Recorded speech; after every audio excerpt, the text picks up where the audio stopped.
जय श्री माता जी।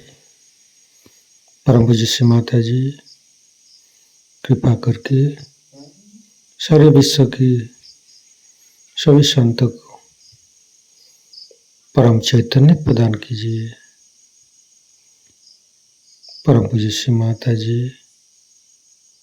आज सारे विश्व की सभी संत एकत्रित हुई है। कृपा करके सभी को ध्यान का सिद्धि प्रदान कीजिए। परम पूज्य श्री माता जी आपके श्री चरण कमल पर कोटि कोटि नमन। कुंडली उठा के बंधन लेंगे।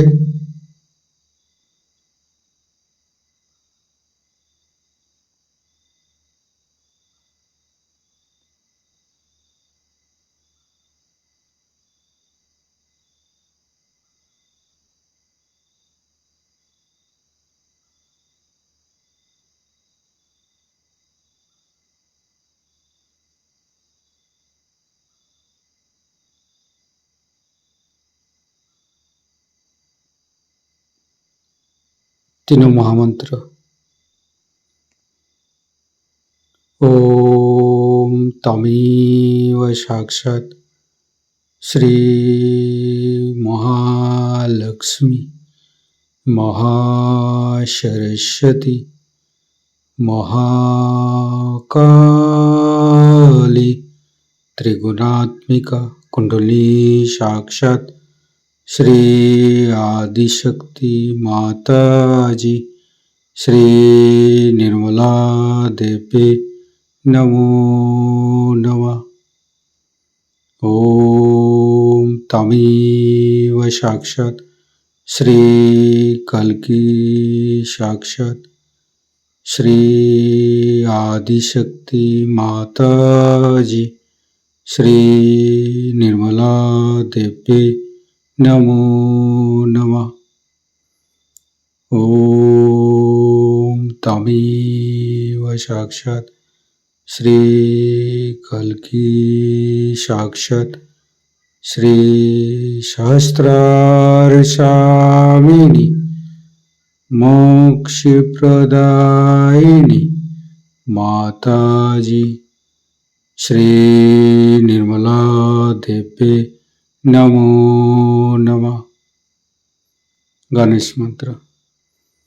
ओम तमेव साक्षात् श्री गणेश साक्षात् श्री आदिशक्ति माता जी श्री निर्मला देवी नमो नमः।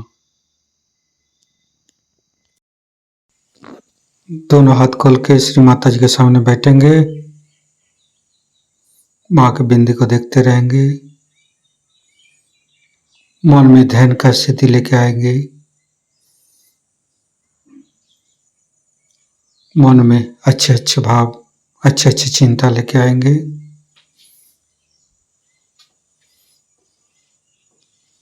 परम पूज्य श्री माता जी ये हृदय ये हमारी सांसें ये रोम रोम आप ही का तो दिया हुआ माँ। कृपा करके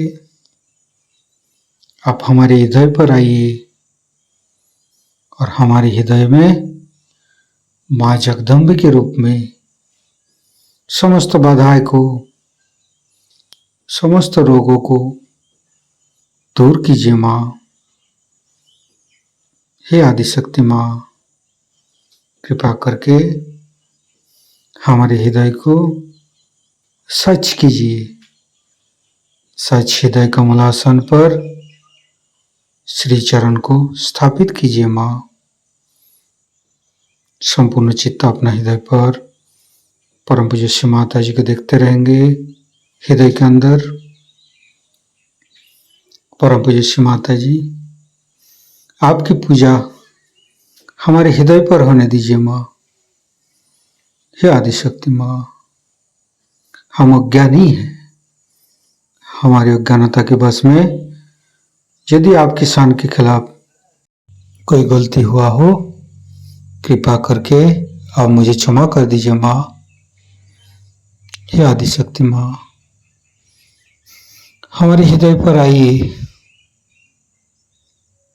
फिर धीरे धीरे चित्त को हम मूलाधार चक्र पर ले जाएंगे। लेफ्ट मूलाधार, राइट मूलाधार, मध्य मूलाधार देखते रहेंगे। हे भगवान, हे आदिशक्ति माँ, आप ही तो प्रभु गणेश है। कृपा करके हमारे शरीर की तीनों नाड़ी, सातों चक्र के अंदर समस्त दोषों को, समस्त रोगों को, समस्त बाधाओं को दूर कीजिए माँ। हे परमपिता परमेश्वर, हम कभी अतीत में चला जाते, कभी भविष्य में चला जाते, हमें मध्य में स्थापित कीजिए, हमें वर्तमान में स्थापित कीजिए माँ। संपूर्ण चित्त शरीर के मध्य भाग पर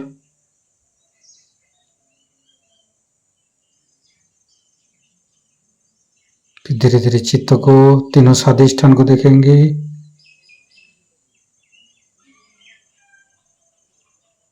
तीनों नाभि,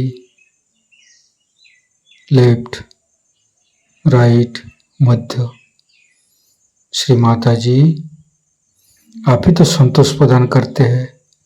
कृपा करके हमें संतोष प्रदान कीजिए, हमें उदार बनाइए।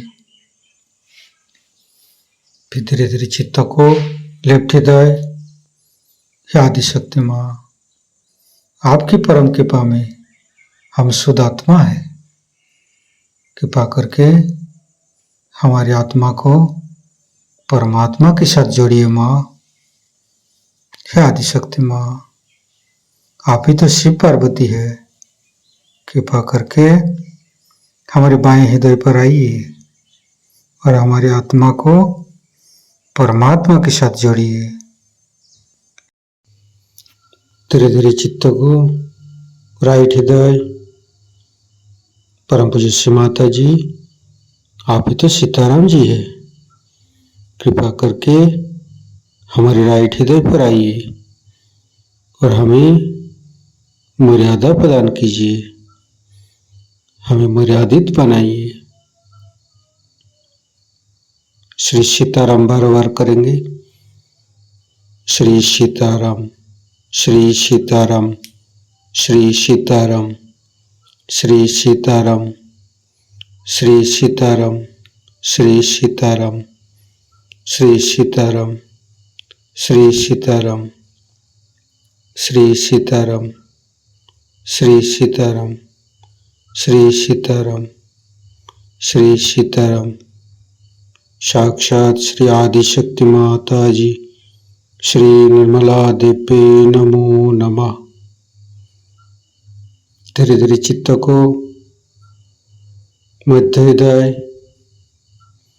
परम पूज्य श्री माता जी, कृपा करके हमारे मध्य हृदय पर आइए और हमें साहसी बनाइए। फिर संपूर्ण चित्त, तीनों विशुद्धि, लेफ्ट विशुद्धि, राइट विशुद्धि, मध्य, परम पूज्य श्री माता जी, कृपा करके हमारी गला में माधुर्य प्रदान कीजिए माँ। श्री माता जी, आप ही तो राधा कृष्ण है। कृपा करके हमारे गला पर आइए। फिर धीरे धीरे चित्त को फ्रंट आज्ञा, परम पूज्य श्री माता जी, हमें क्षमाशील प्रदान कीजिए। जीसस मेरी माता मंत्र लेंगे। ओम तमेव साक्षात श्री जीसस मेरी माता साक्षात श्री आदिशक्ति माता जी, श्री निर्मला देवी नमो नमः। फिर बैक आज्ञा, सहस्त्रार, परम पूज्य श्री माता जी, हमारे अंदर अहंकार पति अहंकार को दूर करके हमारे ब्रह्मरंध्र को खोल दीजिए।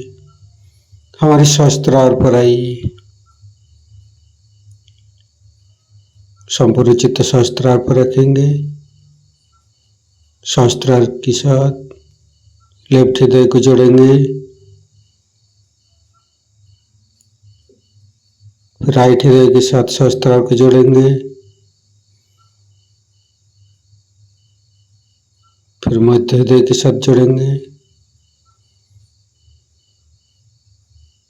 फिर संपूर्ण चित्त शास्त्रार पर रखेंगे।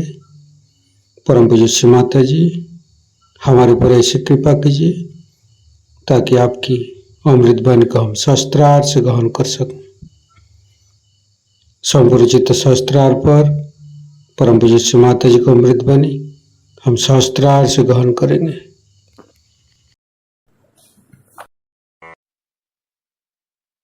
आदर से और स्नेह के साथ आपने मेरा जो स्वागत किया है, ये सब देख करके मेरा हृदय अत्यंत प्रेम से भर आया।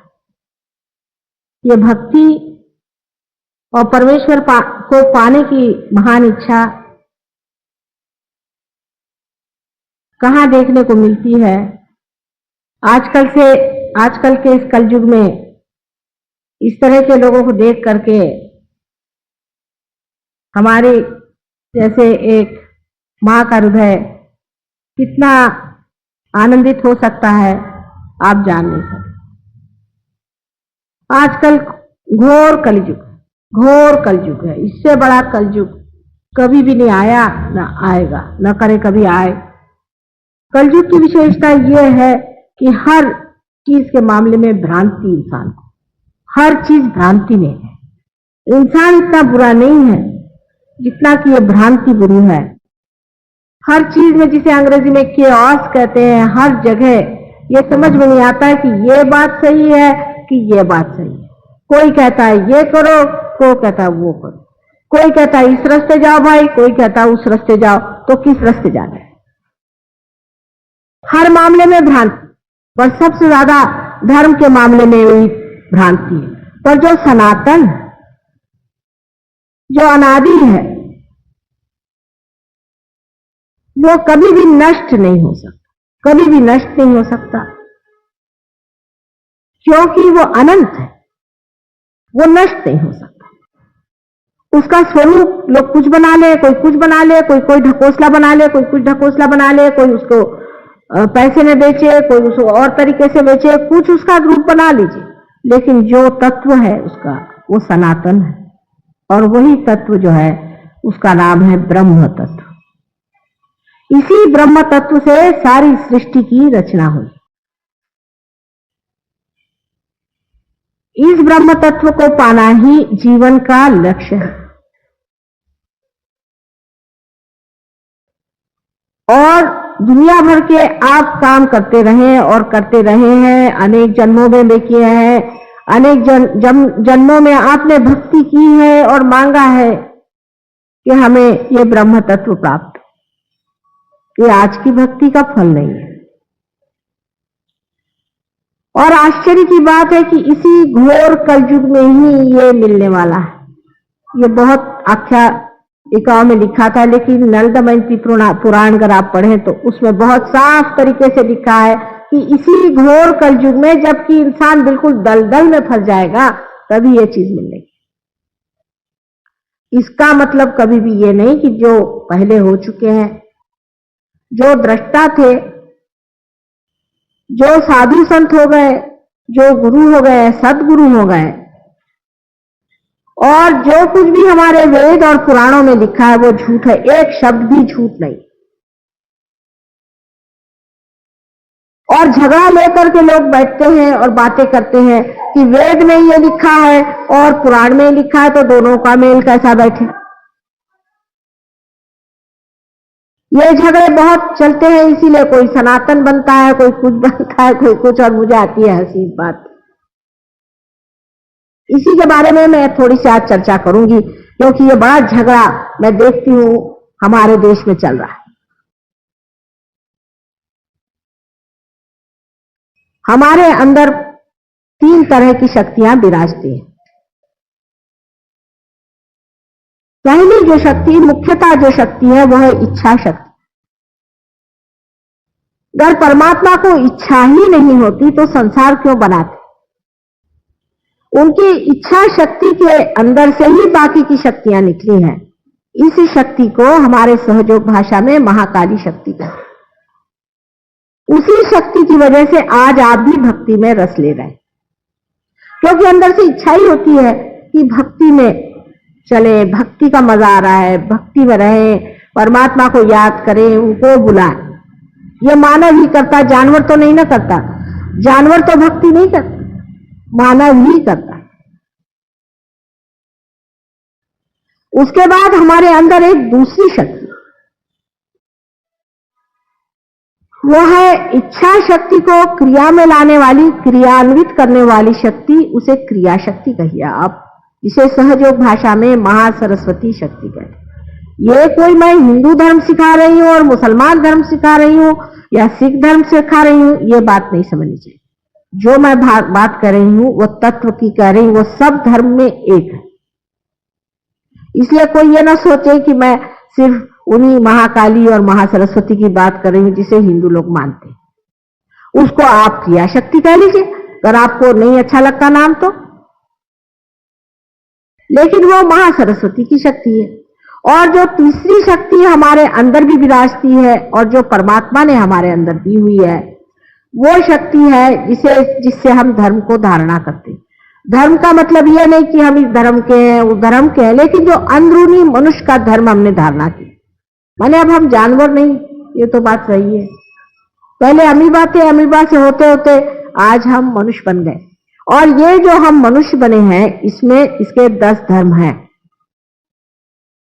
और ये 10 धर्म हमारे अंदर बसते हैं। इसको अगर हमने जोड़ के नहीं रखा, संजोया नहीं, तो हम धर्म से च्युत हो जाते हैं, गिर जाते हैं। इसका यह मतलब नहीं है कि आप कोई पठन करें या कुछ करें या लेक्चर सुने।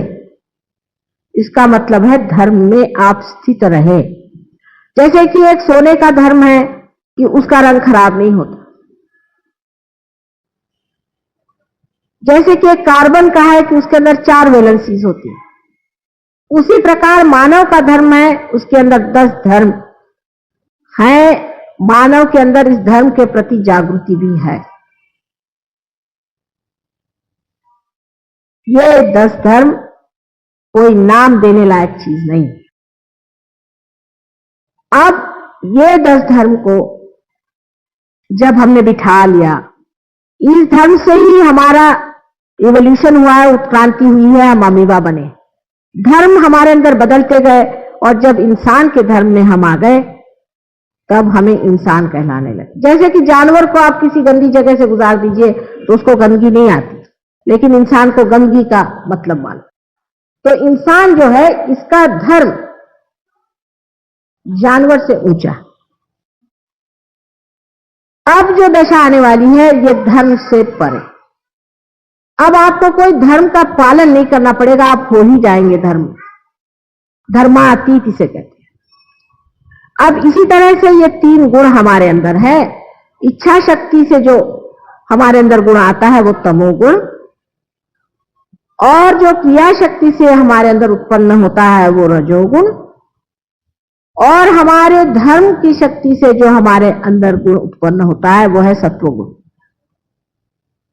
इस प्रकार हमारे अंदर 3 गुण हैं और इन्हीं तीनों गुणों के हेर फेर से, जैसे अंग्रेजी में क्या, परम्यूटेशंस एंड कॉम्बिनेशन से ही अनेक जातियां तैयार होती। ये चाहे आप अपने को हिंदू कहें, मुसलमान कहें, ईसाई कहें, कोई फर्क नहीं पड़ता, सब एक जैसे।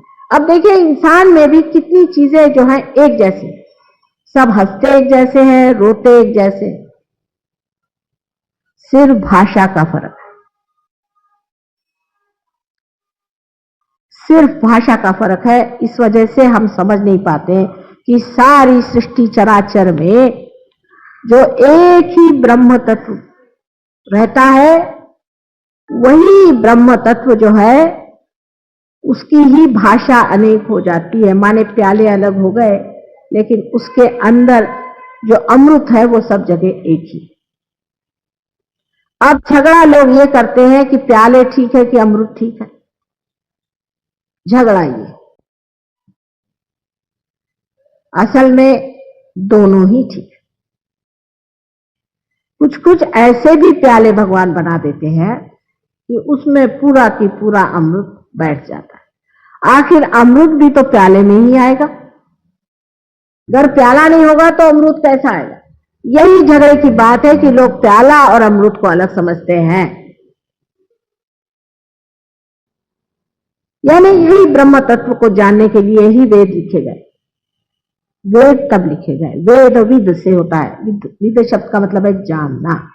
और अगर सारे वेद पढ़ करके भी आपने अपने को नहीं जाना तो वेद व्यर्थ, वेद का अर्थ ही खत्म हो गया। अगर आपने अपने को नहीं जाना, आप गए, आपसे बहुत भाषण हुए, लेक्चर हुए, सब हुआ और आपने अपने को नहीं जाना, आप सिद्ध ही कैसे करेंगे कि परमात्मा है? कोई सिद्धता है आपके पास? आपके बच्चे यहां कल मंदिर में नहीं आएंगे, कहने का है पर से भगवान है, कोई सिद्धता नहीं। इसलिए जब आप अपने को जान लेते हैं तो आपके अंदर से ही ब्रह्म बहना शुरू हो जाता है। मैं यहां आपको वही चीज देने आई हूं जिसको आप हजारों वर्षों से खोज रहे थे, जो आपकी अपनी है, आपकी अपनी ही है, सिर्फ मुझे कुंजी उसकी मालूम है। मैं कुछ अपना नहीं दे रही हूं, आपका जो है आप ही को सौंपने आई। आप अपने को जान लीजिए और इस ब्रह्म तत्व को पा लीजिए। यही आत्म साक्षात्कार है, क्योंकि आत्मा का प्रकाश ही ब्रह्म तत्व है। यही परमात्मा का साक्षात्कार है, क्योंकि आत्मा को जाने बगैर आप परमात्मा को नहीं जान सकते। बगैर आंख के आप देख नहीं सकते, उसी तरह जब तक आपके पास आत्मा नहीं होगी आप परमात्मा को जान नहीं सकते। लेकिन मैं कहूं आप आत्मा को जानिए, आत्मा को जानिए, तो आप भी रटे आत्मा को जानिए, आत्मा को जानिए। रटने से नहीं जान सकते, इसको पाना होगा, ये घटना घटित होगी। अब अपने देश में 3 तरह की व्यवस्था इन 3 तरह की चीजों से होती रही। पहली तो व्यवस्था यह हुई कि हम इस ब्रह्म तत्व को जाने, उसके लिए कुछ क्रिया करें, होम करें, हवन करें। निराकार ही को सोच रहे थे उस वक्त। उन्होंने साकार की बात तब नहीं करी, उस वक्त उन्होंने निराकार की बात की कि हम निराकार को जाने, होम करें, हवन करें, ये करें, वो करें, मंत्र कहें, किसी तरह से जागृति हो जाए। इसके फलस्वरूप संसार में अवतरण हुए। जब आपने अमृत को माना जो कि निराकार है, वो साकार होकर संसार में आया, उसको आना ही पड़ेगा। अगर साकार नहीं आएगा तो आप कैसे जानिएगा? जैसे कि एक दीप की लौ आप देखिए, दिखने को उसमें आकार है वैसे, लेकिन सब दूर फैली हुई। उसी प्रकार निराकार साकार नहीं होगा तो आप निराकार को जान ही नहीं सकते। इसीलिए संसार में अनेक अवतरण हुए। उसमें से श्री विष्णु जी के अवतरण हुए। उसकी वजह है कि श्री विष्णु जी यही हमारे अंदर धर्म की संस्थापना करते हैं और हमारा उत्क्रांति का मार्ग बनाते हैं, इसलिए विष्णु जी की स्थापना। इसका मतलब कभी भी नहीं कि शिव जी का कोई महत्व नहीं। बहुत से लोग हैं, भाई हम विष्णु जी को मानते हैं, शिव जी को नहीं मानते। ये तो ऐसा ही हुआ कि हम अपनी नाक को मानते और आंख को नहीं मानते, जब एक ही शरीर के अंग प्रत्यंग वो है। समझ लीजिए विराट जो श्री विष्णु का सबसे बड़ा स्वरूप है, उसके अंदर अगर उनका हृदय है तो उसमें शिव जी बसे हो। और ब्रह्मदेव जो है वो उनकी क्रिया शक्ति को संभाले हुए। उन्होंने क्रिया करके सारी सृष्टि रची, सुंदरता से सब कुछ बनाया। 5 पंच महाभूतों को लेकर के उन्होंने सारी सृष्टि को बनाया। और जब लोगों ने इस पंच महाभूतों की ही सोचा कि इनकी सेवा करने से या इनको जागरूक करने से हम परमात्मा को जाने, तब वो साक्षात परमात्मा के जो विष्णु स्वरूप जो अंग है, कहना चाहिए विष्णु स्वरूप जो उनके अवतरण है, वो हुए संसार में। आप जानते हैं कि 10 अवतार हुए। अब हुए कि नहीं हुए, इसकी सिद्धता देने के लिए हम आए इस संसार। क्योंकि किसी ने बता दिया इसलिए आपने विश्वास कर लिया। लेकिन ये 10 अवतरण हुए हैं और इन्हीं अवतरणों के सहारे ही हमारी उत्क्रांति हुई। माने पहले सब लोग मछलियों में थे, सब समुद्र में ही पहले जीव धारणा हुई है, सब लोग कहते हैं। और उसके बाद कुछ मछलियां बाहर की ओर चली आई। उन मछलियों को पहले बाहर लाने वाला मत्स्य अवतार हुआ, वो श्री विष्णु का स्वरूप था। उसके बाद आप जानते हैं कि वो 10 रूप में आते रहे। ये अगुवाई करने के जो कार्य है वो परमात्मा को ही करना पड़ा। यह परमात्मा का कार्य, इसे मनुष्य नहीं कर सकता या एक मछली नहीं कर सकती। इसलिए पहले जो अगुवाई करने का काम था उसके लिए साक्षात परमात्मा संसार में अवतरित हुए, इसमें कोई शक नहीं। लेकिन जब लोगों ने दूसरी चीज शुरू कर दी, भक्ति, कि परमात्मा तो संसार में अवतार ले रहे हैं, इसको समझ के उन्होंने भक्ति शुरू कर ली, तो उसी में लिपट गए वो। माने ये कि फूल के अंदर शहद है, समझ लीजिए, तो आपको फूल का शहद लेना चाहिए, तो बात सही है, लेकिन शहद फूल के बगैर तो नहीं होता। लोगों ने कहा कि भाई फिर फूल की बात करो, एक शहद की बात करने लगे, एक फूल की बात करने लगे। उसके बाद उन्होंने कहा कि फूल की बात करो, तो फूले में अटक गए लोग, अपने मन से मूर्तियां बनानी शुरू कर दी, उसको प्राण प्रतिष्ठा नहीं करी, उसमें जागृति नहीं दी, उसको कायदे से नहीं बिठाया और शुरू हो गया, तो अटक गए। तब लोगों ने शुरू किया कि नहीं, इसको बंद करो भाई, अब निराकार की बात। तो कभी निराकार से साकार में जाए, साकार से निराकार में जाए, ये झगड़ा चलता है। और झगड़ा कोई है ही नहीं, एक के बगैर दूसरा नहीं है, दूसरे के बगैर पहला नहीं, ऐसी सीधी बात है ही। क्योंकि दोनों ही बातें बन गई, एक ने फूल की बात करी और एक ने शहद की करी, और दोनों ही बातें ही रह गई, बातें ही रह गई, बातें ही रह गई, आज तक बातें ही रह गई। तो दोनों ही बात सही है, वो भी सही है और ये भी सही है। उसका खंडन इसलिए हुआ, उन्होंने खंडन इसलिए किया कि जब जनसाधारण में देखा कि एक तरफ खूब बह के चले जा रहे, तो उनको खींच के दूसरी तरफ ले आए, बाबा यहां ठिकाने से। जब इस तरफ में बहुत बह के चले जा रहे तो उनको फिर इस तरफ ले आए। जो ला रहे हैं वो एक ही इंसान है, उनका नाम है दत्तात्रेय जी। आदिनाथ है, आदि गुरु है वो। वही अनेक बार संसार में आए, उन्होंने कहा कि भाई हाँ ठीक है, अवतरण हुए, मानिए इसे। लोग अवतरण को चिपक गए, राम राम राम राम, रास्ते पे चलिए तो राम राम, बाजार में जाओ तो राम राम, इधर देखो तो राम राम। कोई किसी की अकल नहीं रह गई कि इस तरह से राम का नाम नहीं लेना चाहिए। हर समय राम को आप कितना सस्ता किए दे रहे हैं, उसका भी एक तरीका है। तो अब फिर उन्होंने कहा कि चलिए ये बात बंद करिए। वही उनके अनेक अवतरण हुए हैं, उन्होंने अपना ही इसलिए खंडन किया। वही संसार में राजा जनक के रूप में आए थे, और राजा जनक ने एक नचिकेता को ही आत्म साक्षात्कार दिया था। राजा जनक के बारे में आप जानते हैं कि उनको लोग विदेही कहते हैं, और उनसे लोगों ने पूछा कि भाई आपको विदेही कैसे कहते हैं। नारद ने कहा कि तुमको विदेही कैसे कहते हैं, तुम तो संसार में रहते हो और तुम विदेही हो।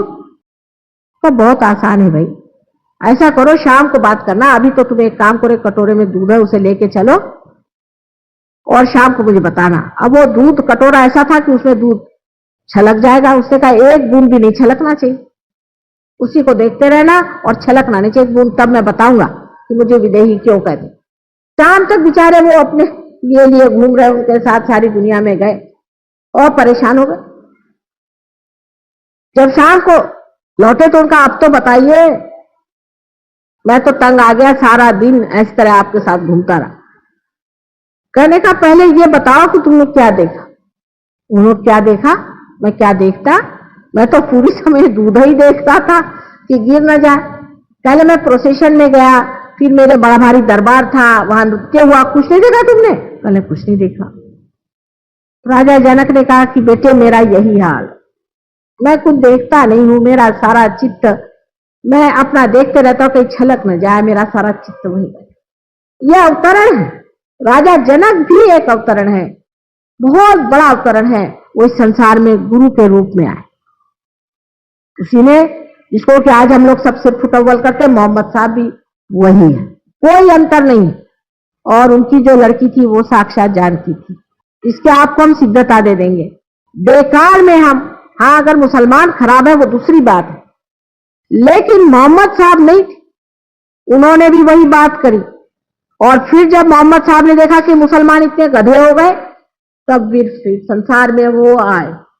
और आपको मालूम है, गुरु नानक के नाम से संसार में उन्होंने कार्य किए। वे सभी निराकारी की बात कर रहे थे, क्योंकि उनको मालूम था इंसान चिपक जाएगा किसी चीज में, और उन्होंने हमारे धर्म को हमेशा संभाला। और अब आखिरी बार वो आए थे शिरडी के साईनाथ बनकर। ऐसे इनके अनेक अवतरण हुए, और ये कोई इंसान नहीं थे, ये परमात्मा का जो सबसे अबोधिता का तत्व था, जिसे इनोसेंस कहना चाहिए, उसके अवतरण थे। और इनका जीवन भी उसी तरह से अत्यंत निष्पाप और निर्मल था। और वो साक्षात शक्ति उनके साथ, या तो बहन, जैसे जनक की लड़की सीता जी थी, मोहम्मद साहब की लड़की फातिमा थी, और आपको मालूम है कि गुरु नानक की बहन नानकी, ये जानकी साक्षात थी। इसमें कोई शंका की बात नहीं है मेरे लिए, लेकिन आपके लिए हो सकती।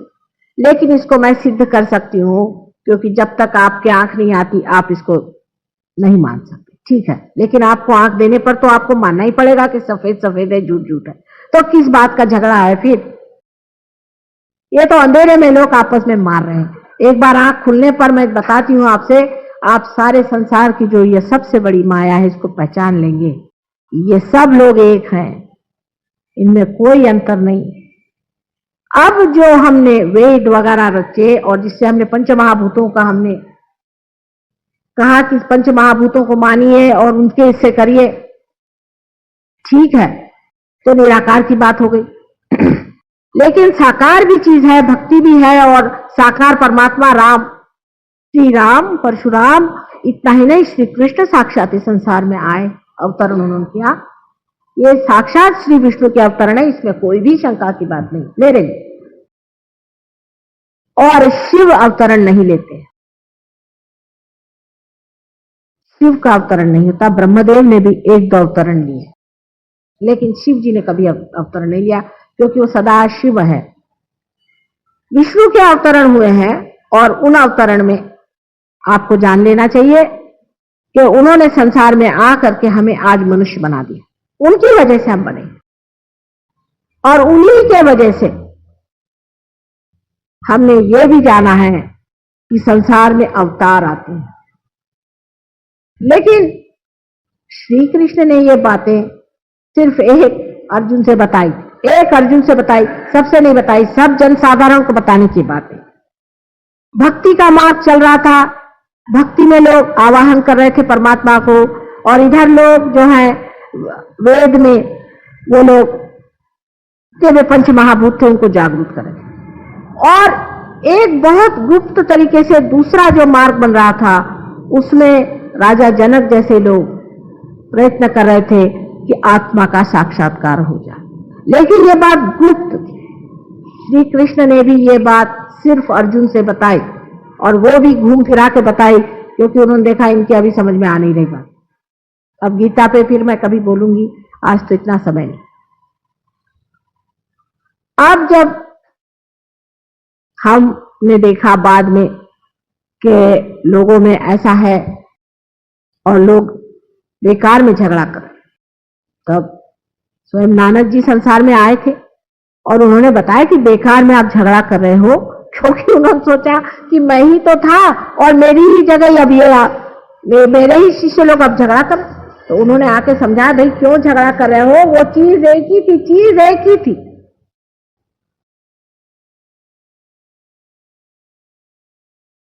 अब जो ये गुप्त रूप से काम हो रहा था, वो उसके बाद आपको आश्चर्य होगा, बहुत आश्चर्य की बात। कि उस वक्त में जो दो बच्चे पैदा हुए थे सीता जी के, इनको लव और कुश कहते हैं। आपको आश्चर्य होगा, अभी भी आप पता नहीं इसका लोगों को पता है या नहीं, लेकिन हमको तो पता है। आप पता करें कि दोनों हिंदुस्तान छोड़ के उत्तर की ओर चले गए। उसमें से लव जो थे ये कॉकेशस की तरफ में गए और जा करके इन्होंने वहां राज किया, और इसीलिए रशिया वगैरह में स्लाव कहते हैं, स्लाव लव, इसलिए स्लाव कहते हैं उनको, उनकी भाषा ही स्लाव है। और कुश जो थे वो चाइना की तरफ गए और उन्होंने अपने को कुषाण कहलाए। पता नहीं इन लोग को भी पता है कि नहीं कि लव और कुश की खानदानों और आपस में लड़ रहे हो बेवकूफ जैसे।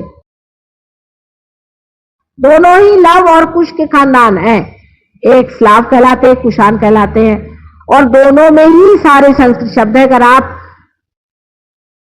देखें तो रशियन भाषा में इतने संस्कृत शब्द है जरा बिगाड़े हुए। जैसे वो कोई चीज को कहेंगे बहुत अच्छा है, या किसी को मिलेंगे तो नमस्ते करेंगे तो कहेंगे हरोश शिवाय। उनके इसमें प्रवदा, उनके आपने सुना होगा न्यूज़पेपर, प्रवदा, वद, अपना वद वेद से वद, प्रवदा, प्र माने जिसे कहना है जागरूक, एनलाइटन। उनकी सारी भाषा में आप देखिए सारा संस्कृत पे ही। इधर आप, मैं चाइना गई थी, मुझे अब भी वहां के सारे ही शब्द संस्कृत पे बसे, लेकिन वो भी नहीं जानते कि हम भाई बहन हैं, मूर्ख जैसे लड़ रहे हैं।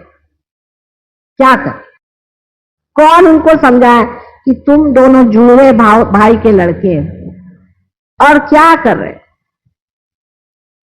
किस चीज के लिए लड़ रहे, इससे कोई तुम्हारी मां को सुख होने वाला है?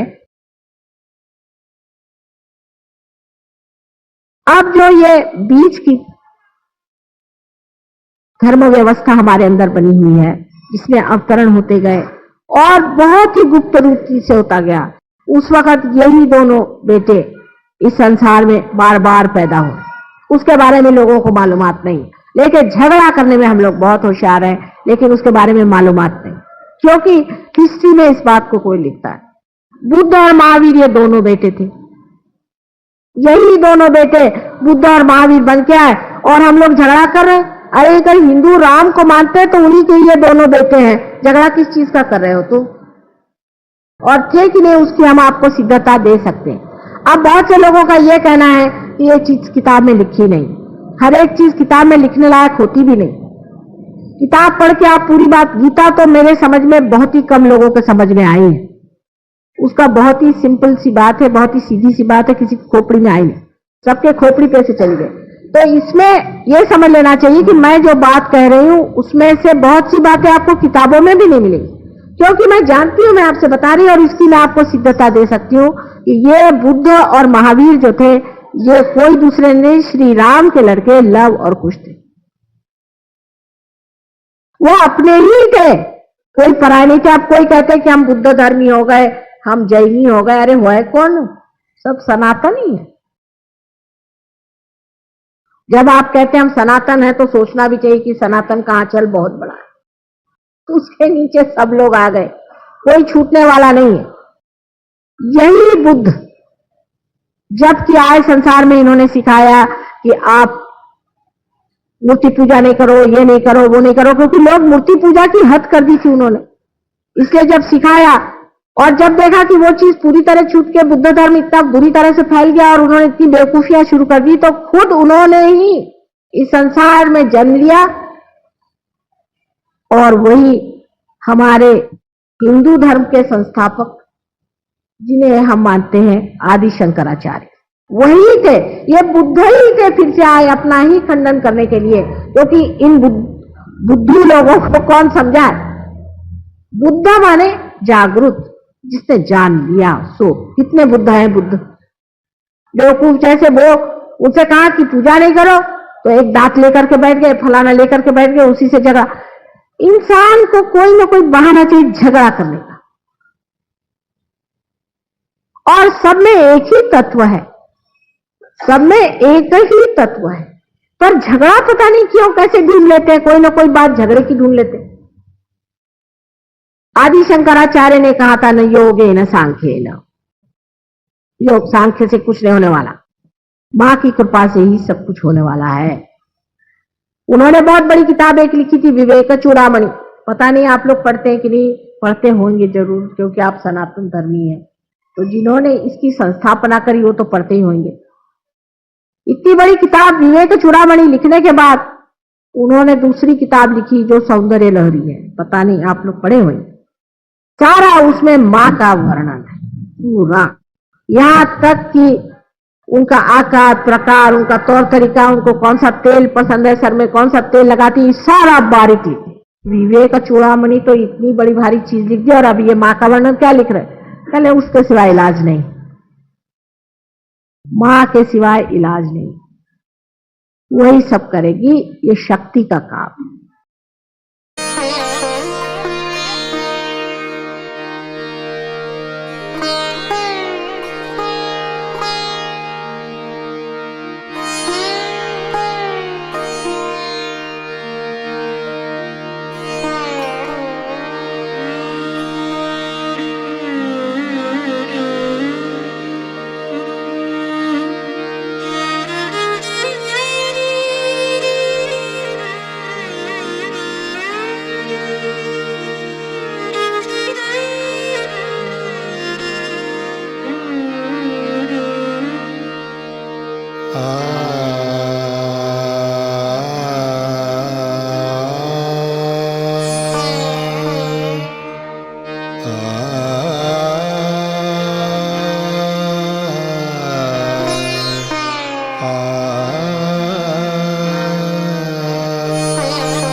अखिल जगत जननी तू देवी, अखिल जगत जननी तू देवी, महिषासुरमर्दिनी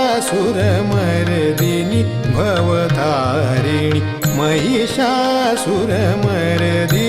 भवतारिणी, त्रिविधताप मनिचे मम शमवी, त्रिविधताप मनिचे मम शमवी, अखिल जगत जननी जननी तू देवी देवी देवी देवी, अखिल जगत जननी।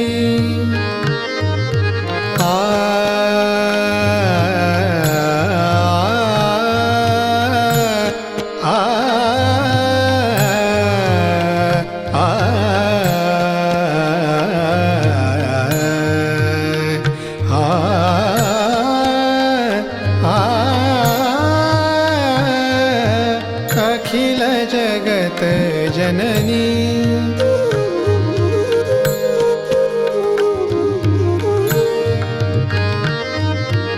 असुर पतितमय धरा जाहली, असुर पतितमय धरा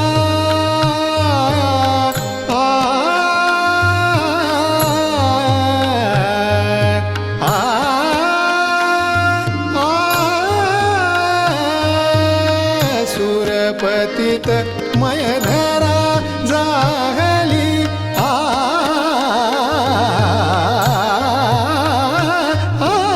सुरपतित मय धरा जाहली, भाव भक्ति निर्मल सेवा मुरली, भाव भक्ति निर्मल सेवा मुरली, दलन करुनियरि जन मन रमवी, अखिल जगत जननी।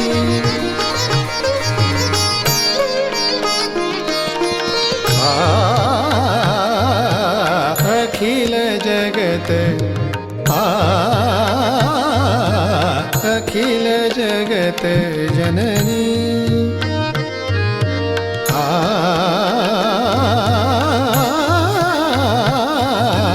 अखिल जगत जननी तू देवी अखिल जगत जननी अखिल जगत जननी अखिल जगत जननी तू देवी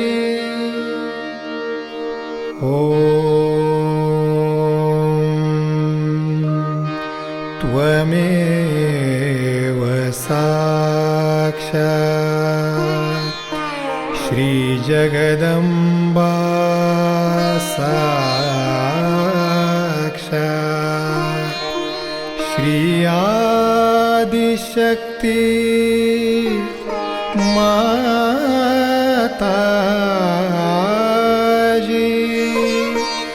श्री निर्मला देवे नमो नमः नमो नमः नमो नमः